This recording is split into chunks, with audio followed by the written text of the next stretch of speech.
Nomination తిరస్కరణపై పార్టీలో తనపై ఎటువంటి కుట్ర జరగలేదని బీజేపీ తప్పుడు ప్రచారం చేస్తోందని అన్నారు రాష్ట్ర కాంగ్రెస్ వ్యవహారాల ఇన్ఛార్జ్ మీనాక్షి నటరాజన్. రాజ్యసభ నామినేషన్ తిరస్కరణపై న్యాయ పోరాటం కొనసాగుతుందన్నారు. తన అభ్యర్థిత్వాన్ని అడ్డుకునేందుకే బీజేపీ కుట్ర చేసిందని ఆరోపించారు. రిటర్నింగ్ ఆఫీసర్ ఎన్నికల అధికారులు కుమ్మక్కయ్యారని విమర్శించారు. తనపై క్రిమినల్ కేసులు లేవని, కేవలం ఒక లీగల్ నోటీస్ మాత్రమే ఉందని, అది కూడా ఆర్ఓకి ముందే చెప్పాను అన్నారు. తెలంగాణలో తన కోసం ఎవరు రాజీనామా చేయటం లేదని, రాజీనామా చేయించి పదవి తీసుకునే అవసరం తనకి లేదన్నారు మీనాక్షి. मैं पूरे जिम्मेदारी से कहूंगी, दोनों रिटर्निंग ऑफिसर्स कॉम्प्रोमाइज्ड हैं, election commission of India compromised है. देखिए, 2 कैंडिडेट्स फॉर्म भरते हैं. मैं भरती हूं मध्य प्रदेश में, परिमल नथवानी भरते हैं झारखंड में.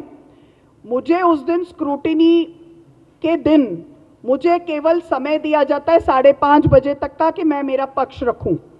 परिमल नथवानी को दिया जाता है अगले दिन सुबह 11 बजे तक का टाइम, और उनका रिजल्ट आउट होता है अगले दिन दोपहर में 3 बजे.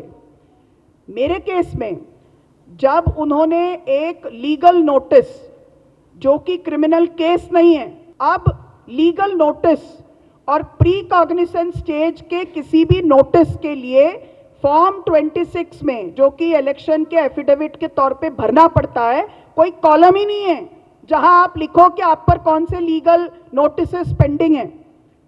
जब हम लीगल केसेस जो पेंडिंग है वो लिखते हैं, बहुत सारे कैंडिडेट्स लिखते हैं, तो लीगल नोटिस के लिए कोई कॉलम होता तो हम लिखते हैं. उसमें न लिखने जैसी कोई बात ही नहीं थी. अब हम सिर्फ वोट चोरी, राहुल जी ने पहले कहा, फिर सीट चोरी यानी मेरे सीट की चोरी की. क्रॉस वोटिंग से हरियाणा में उन्होंने एक सीट चुराने की कोशिश की, झारखंड में उन्होंने एक सीट चुरा लिया पैसों से, खरीद फरोख्त और डर से. लेकिन अब पार्टी चोरी की तरफ बढ़ गए हैं, क्योंकि 1 नेशन 1 पार्टी की तरफ ये बढ़ाना चाहते हैं और लोकतंत्र को मौकरी में बदलना चाहते हैं. लार्जर इश्यू ये है. नाउ लास्ट पॉइंट, इसके बारे में क्योंकि बहुत बात हुई है, मध्य प्रदेश की है, मेरा पूरा हक है कि मैं मध्य प्रदेश को रिप्रेजेंट करूं और मैं इलेक्शन पिटीशन में जाके वो करूंगी. तेलंगाना में किसी को रिजाइन करवाना या कहीं से किसी को रिजाइन करवा के उनके हक को लेना, ये हमारा कोई मॉडल नहीं.